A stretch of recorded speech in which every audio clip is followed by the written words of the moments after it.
जी तो guys, lunch तो हमने बहुत जगह से किए, लेकिन जो मजा दिया यहाँ पे हबशी कबाब ने तो वो कहीं भी नहीं मिला। तो चलो हम आपको पहले मिलवाते हैं जो बड़े बड़े खाऊ हैं, इनका नाम बताते हैं, फिर अगली बात हम करेंगे हबशी कबाब की। अरे कहना क्या चाहते हो?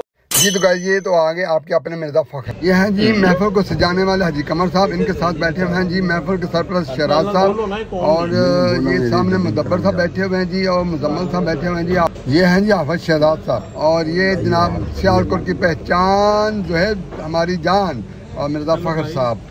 हाय मजे मजे की ये मटन कढ़ाई, और ये जनाब टिक्का बोटी आ गया, आगे दिखाएंगे आपको, ये दिखाएंगे। और वो हबशी कबाब देखें, इतना लंबा सा मोटा सा काला हबशी कबाब, इतना मजे का और स्पाइसी कबाब, और बहुत ही मजा आया, बहुत ही खाने का मजा आया जी जनाब।